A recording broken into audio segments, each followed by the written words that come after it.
কত সাহাবারা জান কুরবান করেছে, আমার নানা জানের ডান্ডা মোবারক শহীদ হয়েছে। সেই ইসলামকে আমি বেঁচে থাকা অবস্থায় আমার চোখের সামনে ইসলামিক শাসন আমলে কোনো খলিফা যদি ন্যায়নিষ্ঠতার সঙ্গে দেশ না চালায়, এটা আমি ইমাম হোসেন সহ্য করতে পারবো না। অতএব মানুষ যখন চাইছে আমি কি করব? মদিনায় বিশিষ্ট সাহাবীদেরকে হযরত ইমাম হোসেন রাদিয়াল্লাহু আনহু ডাকলেন, ও নানা জানের সাহাবীরা, আপনারা আমায় পরামর্শ দেন, এখন আমি কি করব? আমি কি কুফায় যাব? কুফার মানুষ আমায় ডাকছে, আমাকে খলিফা বানাবে। মদিনার জমিনে আল্লাহ নবী বিশিষ্ট সাহাবীরা বললেন, ও হযরত ইমাম হোসেন, আমরা আপনাকে হারাতে চাই না।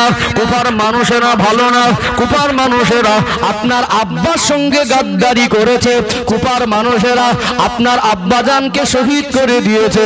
আমরা আপনাকে কুফায় যেতে দেব না, আপনি কুফায় যাবেন না। ওরা আপনাকে আপনার সঙ্গে ভালো ব্যবহার করবে, এটা আমরা ভরসা পাচ্ছি না। কিছু সাহাবী বাধা দিলেন, কিছু সাহাবী বললেন, ইসলামের স্বার্থে এখানে আপনাকে মানা করতে পারবো না।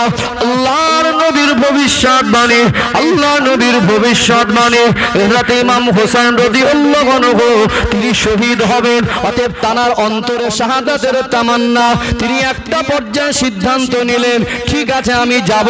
কিছু কিছু সাহাবী বললেন, আপনি যাওয়ার আগে আপনার পক্ষ থেকে একজন প্রতিনিধি পাঠান, কুফার পরিবেশ যদি শান্ত হয় নিজে চোখে দেখে আপনাকে চিঠি লিখলে তারপরে যাবেন। এই সময় তানার চাচাতো ভাই মুসলিম বিন আকিলকে কুফার জমিনে পাঠিয়ে দেওয়া হলো। কুফায় গিয়ে পৌঁছালো হযরত মুসলিম বিন আকিল, হযরত ইমাম হোসেন রাদিয়াল্লাহু আনহুর চাচাতো ভাই। কুফার মানুষেরা বলতে লাগলেন, ও মুসলিম বিন আকিল, কোথায় হযরত ইমাম হোসেন? আমরা তো তাকেই খলিফা বলে মানব, তানার হাতে বায়াত হব, কোথায় তিনি? তিনি আজ তানার জন্য অপেক্ষায় আছি। তানার অবর্তমানে আপনি তানার পক্ষ থেকে প্রতিনিধি হয়ে এসেছেন, আমরা আপনার হাতে হাত রেখে তানাকে খলিফা বলে মেনে আমরা বায়াত করছি।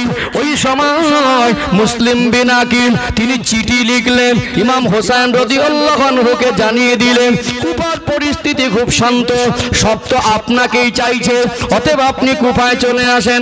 70 থেকে 72 জনের কাফেলা বেরিয়ে গেলেন, সঙ্গে বাচ্চা মহিলা, সঙ্গে কিছু মানুষ।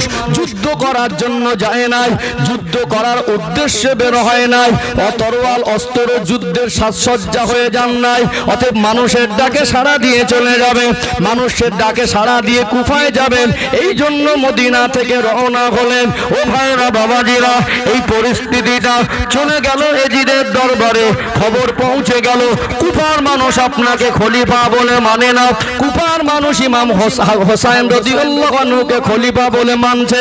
বহু মানুষ তার হাতে বায়াত হচ্ছে, তার অবর্তমানে তার পক্ষ থেকে যাকে পাঠানো হয়েছে অলরেডি বায়াত হয়ে গেছে।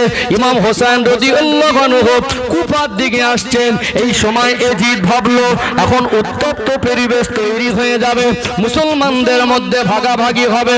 তদানীন্তন সময় কুফার যিনি গভর্নর ছিলেন, যার নাম হলো আল্লাহ নবীর সাহাবী হযরত নুহমান ইবনে বাশির রাদিয়াল্লাহু আনহু, তিনি নরম সাহাবী ছিলেন। অতএব এজিদ বলতে লাগলো, এই নুহমান ইবনে বাশিরকে কুফার গভর্নর রাখা যাবে না। ওবাইদুল্লাহ ইবনে জিয়াদ এক কঠোর মনের মানুষ, এ ছিল এজিদের খুব মনের মানুষ। ওবাইদুল্লাহ ইবনে জিয়াদকে কুফার গভর্নরের পদ থেকে হযরত নুহমান ইবনে বাশির হুজুরকে সরিয়ে দিয়ে নতুন গভর্নর নিযুক্ত করা হলো। অর্থাৎ এজিদ কি করলো, সে খলিফা বলে সে নিজের থেকে ঘোষণা দিল, সে এজিদকে কিছু মানুষ খলিফা বলে মানলো, আর রাতারাতি কুফার গভর্নর চেঞ্জ করে দিল। অতএব কুফার গভর্নর নুহমান ইবনে বাশিরের জায়গায় নতুন গভর্নর নিযুক্ত করে দিল, যার নাম হলো ওবাইদুল্লাহ ইবনে জিয়াদ। রাতারাতি গভর্নর চেঞ্জ। যেহেতু নুহমান ইবনে বাশির হুজুর তো নবী সাহাবী, সে কোনোদিনই ইমাম হোসেন হুজুরের সঙ্গে খারাপ আচরণ করবে না। ওখানে একটা পরিস্থিতি তৈরি হবে, কুফার মানুষ সব যদি ইমাম হোসেন হুজুরকে খলিফা বলে মানে এজিদের খেলাফতি চলে যাবে। এই চিন্তা করে রাতারাতি গভর্নর চেঞ্জ করলো। নুহমান ইবনে বাশির হুজুরকে যেহেতু খলিফা বলে ঘোষণা দিয়ে তাকে বরখাস্ত করা হলো, তিনি সরে গেলেন। নতুন গভর্নর নিয়োগ হলো ওবাইদুল্লাহ ইবনে জিয়াদ, একেবারে ওই গভর্নরের পদে বসেই ঘোষণা দিল খলিফার বিরুদ্ধে যে কথা বলবে তাকে রাষ্ট্রদ্রোহী মামলা দিয়ে তার উপরে কঠিন ব্যবস্থা নেওয়া হবে, এমন কড়া হুমকি দিতে লাগলো। যারাই বলছিল ইমাম হোসাইন হুজুরকে আমরা খলিফা বলে মানবো, রাতারাতি তাদের মুড চেঞ্জ, সরকারি চাপ, নেতা কঠোর, একদম পরিবেশটা উল্টে পাল্টে খেয়ে গেল।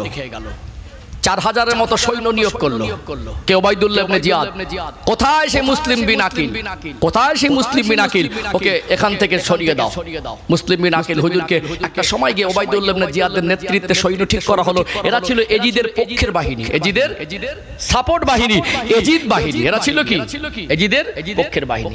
এই মুসলিম বিন আকিল হুজুরকে শহীদ করে দেওয়া হলো কুফার দিকে, যেটা ইরাকে ফুরাত নদীর তীরে কারবালা নামক প্রান্তর।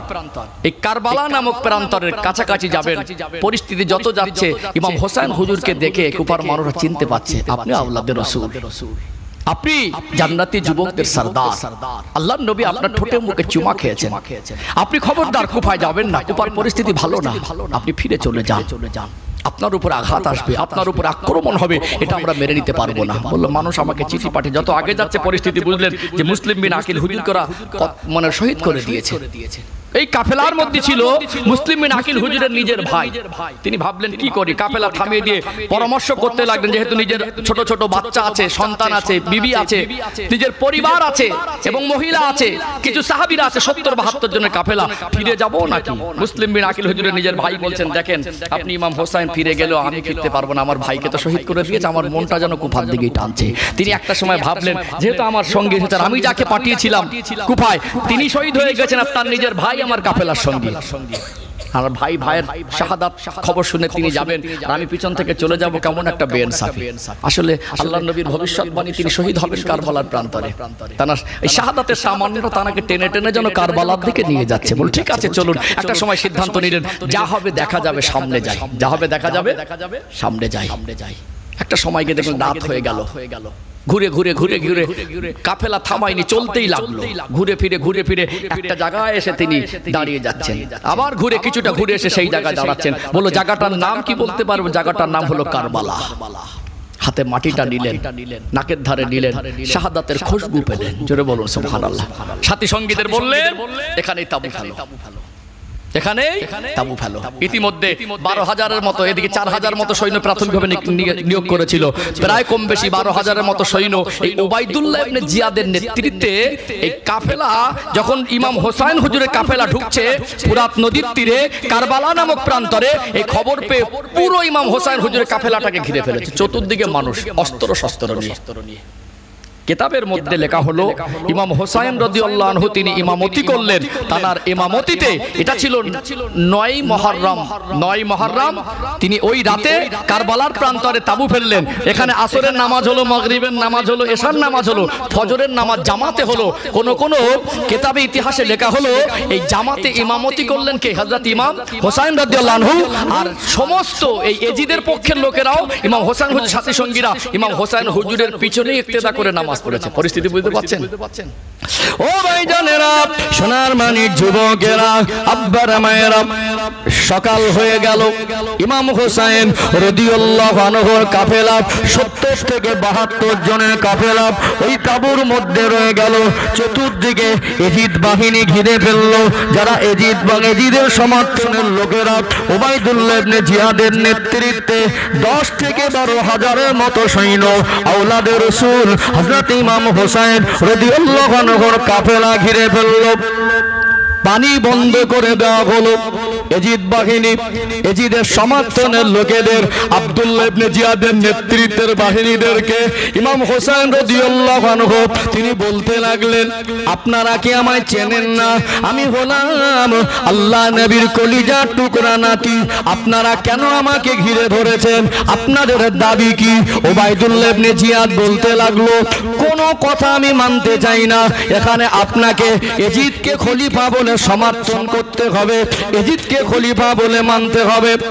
আওলাদে রাসূল হযরত ইমাম হোসেন তিনি দুনিয়ার কোন শক্তির কাছে ভয় করে মাথা নত করবেন না। তার আব্বা ছিলেন শেরে খোদা হযরত আলী, দুনিয়ার কোন বাতিলের কাছে মাথা নত করিনি। তিনি বলতে লাগলেন, আপনি আমাকে প্রেসার ক্রিয়েট করবেন, আপনি আমাকে ভয় দেখাবেন, আপনি আমাকে ধমক দিয়ে বলবেন, আপনাকে মানতে বাধ্য করবেন, আমাকে জোর করে খলিফা বলে মানাতে পারবেন না। আমি তিনটে প্রস্তাব দেই, এক আমাকে ছেড়ে দেন, আমি মদিনা থেকে এসেছি, মদিনায় ফিরে যাব, আর তা না হয় আমাকে এজিদের দরবারে নিয়ে চলেন, আমি খলিফা বলে মানবো কিনা তার সঙ্গে কথা বলবো। আপনি জোর করে আমাকে ভয় দেখিয়ে বলবেন খলিফা মানেন, ওইভাবে মানতে আমি রাজি না। আমি তো যুদ্ধ করার জন্য আসি না, যদি বলেন ইসলামের জন্য, যদি ইসলামের সাথে যুদ্ধ করতে হয়, আমার আব্বা জান ইসলামের জন্য, ইসলামের ইতিহাসে তার নামটা সন্ন্যত করে লেখা থাকবে, তিনি ইসলামের জন্য কোনোদিন জান দেবার পরোয়া করিনি। আমার জন্য, ইসলামের জন্য যদি আমার রক্ত আর জানের প্রয়োজন হয়, আমাকে সময় দেন, আমাকে না একটা রাস্তা খুলে দেন, আমি মদিনায় চলে যাব, আমাকে জিদের দরবারে নিয়ে চলেন, সরাসরি কথা বলবো, না হয় আমাকে সময় দেন, ইসলামের সাথে আমি বাতিলের কাছে মাথা নত করব না। তিনটে কোনো প্রস্তাব মেনে নিল না। ও ভাইরা বাবাজিরা, তাদের দাবি হলো, ওবাইদুল্লাহ ইবনে জিয়াদ বলতে লাগলো, আপনাকে এজিদকে খলিফা বলে মানতে হবে। তিনি মানুষের কাছে মানুষের ভয়ে এইভাবে তিনি মাথা নত করেননি। পানি বন্ধ করে দেওয়া হলো, কাফেলার মধ্যে পানির সংকট, সঙ্গে ছিলেন তার কলিজার টুকরা হযরত ইমাম আলী আসগার, তার ছোট ছেলে, একটা হলো আলী আকবর, একটা হলো আলী আসগার, আর একজন ছেলে হলো হযরত ইমাম জাইনুল আবিদিন। ও ভাইরা বাবাজিরা, সঙ্গে ছিলেন তারা কাফেলার মহিলারা, পানির পিপাসায় কাতর হয়ে গেলেন, চতুর্দিকে বাহিনীরা ঘিরে রেখেছে। বিবি বলতে লাগলেন, আল্লাহ নবীর কলিজার টুকরা নাতি, ছোট বাচ্চা পানির পিপাসায় কষ্ট পায়, আপনি কি এই বাচ্চার জন্য একটু পানি চাইতে পারবেন না?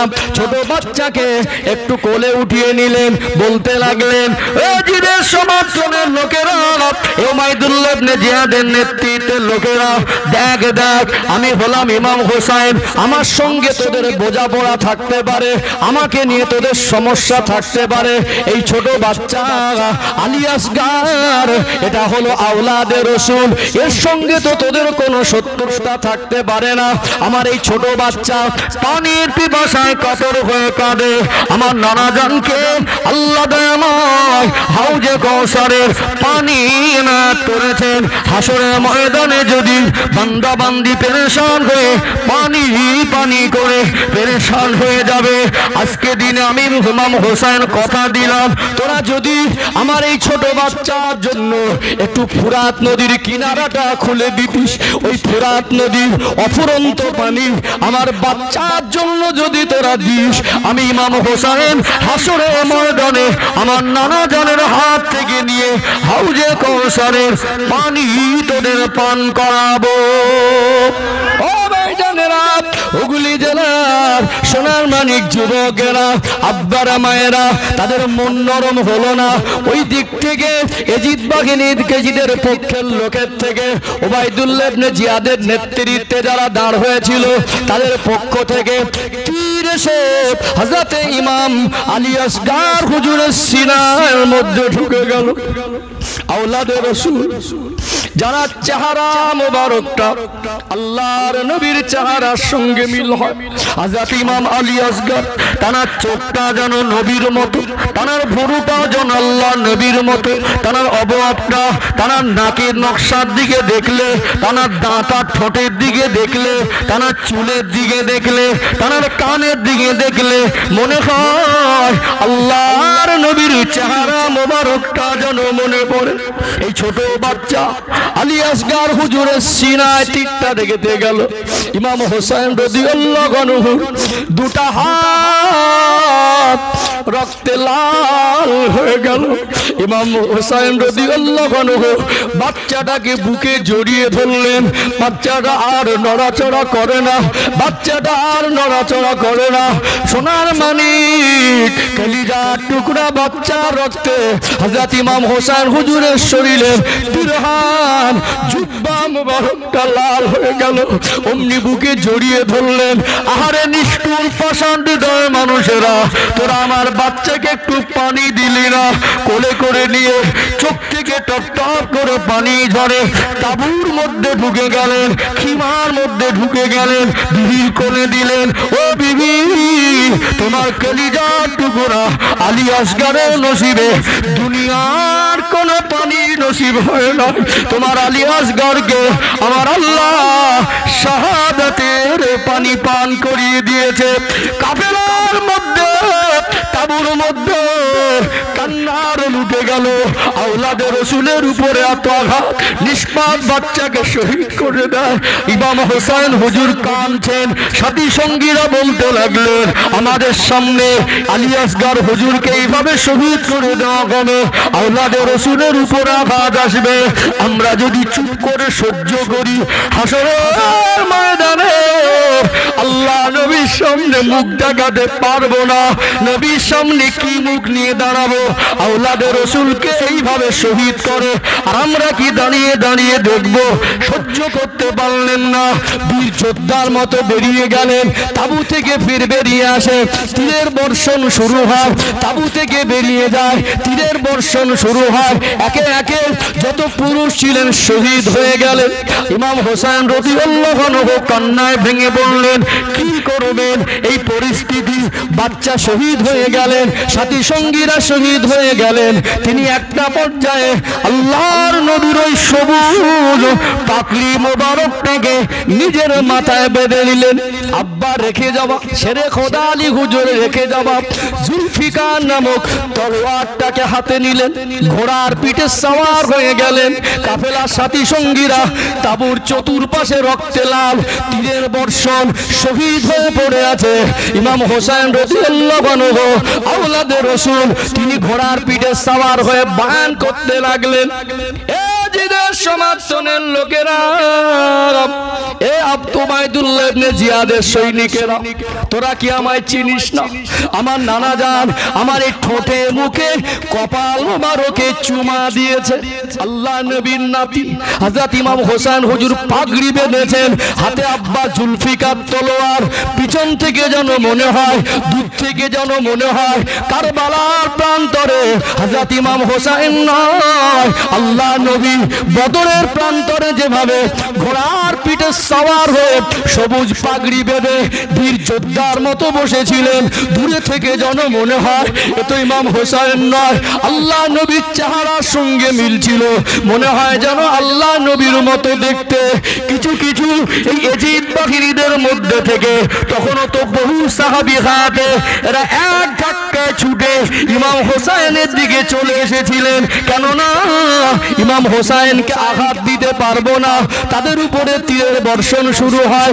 শহীদ হয়ে গেলেন, তলোয়ারটা হাতে নিয়ে বললেন, শুনে রেখে দে, আমি আওলাদে রাসূল, আমি যদি যুদ্ধ করি কারবালার প্রান্তরটা খালি করতে আমার সময় লাগবে না।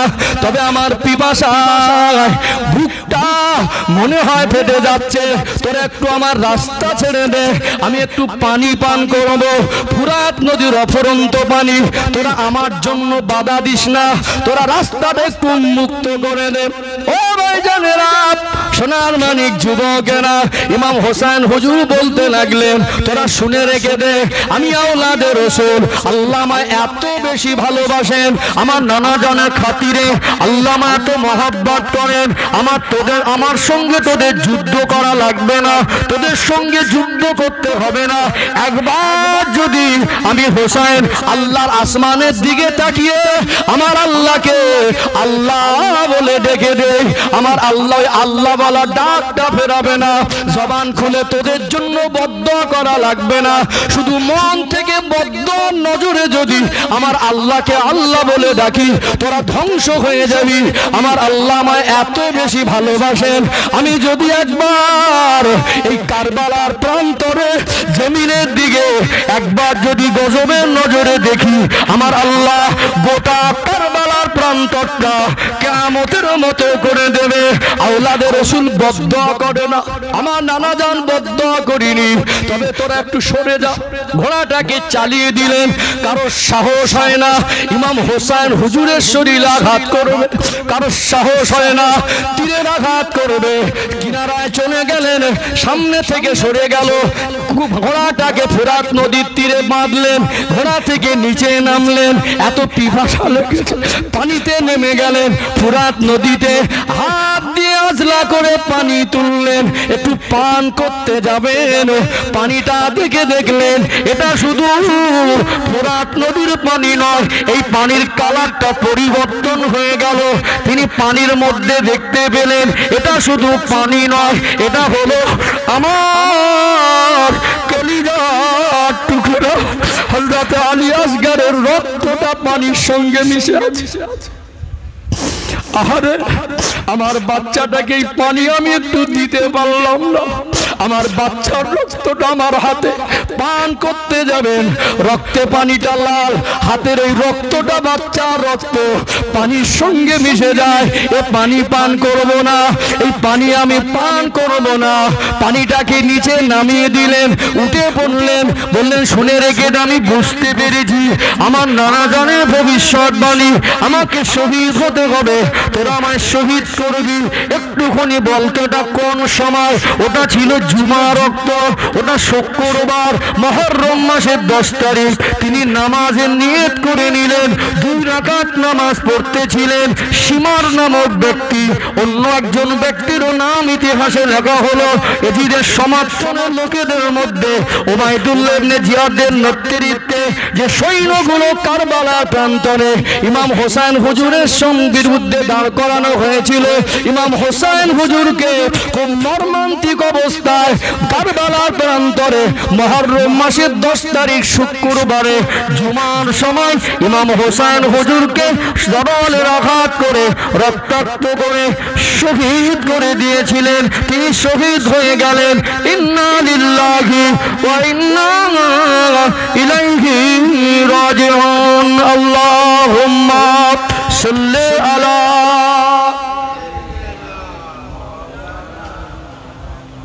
ওয়া আলা আলি সাইয়্যিদিনা।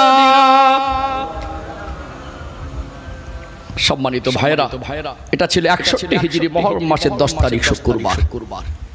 ইমাম হোসেন হুজুরের এই শাহাদাতের করুণ ইতিহাস মুহররম মাস আসলে গোটা বিশ্বের মুসলিম সম্প্রদায়ের মনে আওলাদে রাসূলের ভালোবাসা জাগ্রত হয়, স্মৃতিগুলো আমাদের মনে পড়ে, পড়ে কি পড়ে না? এই স্মৃতি ইসলামের জন্য তাদের ত্যাগ, তাদের শাহাদাত, ন্যায়ের জন্য তাদের ত্যাগ। আমরা ইসলামকে না শুনে বুঝে শিয়া সম্প্রদায়ের মতো আমাদের ভেতরে এক শ্রেণীর অবুঝ মানুষ ইসলামকে না জানার কারণে তারা মাতম করে, করে না? তারা অস্ত্র মিছিল করে, তারা কালো পোশাক পরে লাঠি খেলা করে, করে কি করে না? এর সঙ্গে ইসলামের কোনো সম্পর্ক নেই। কোন রকম লাঠি খেলা করা যাবে না, তরোয়াল অস্ত্র মিছিল করা যাবে না। যে বাজার অস্ত্র মিছিল করে, আমরা আহলে সুন্নাতুল জামাতের আকীদার মানুষ, আমরা সুন্নি মুসলমান। আমাদের শরীয়ত ইসলামের বিধানের মধ্যে মুহররম মাসের 10 তারিখে ইমাম হোসেন হুজুরের শোক পালন করতে গিয়ে যারা অস্ত্র মিছিল করে, এই অস্ত্র মিছিলের সঙ্গে ইসলামের কোনো সম্পর্ক নেই।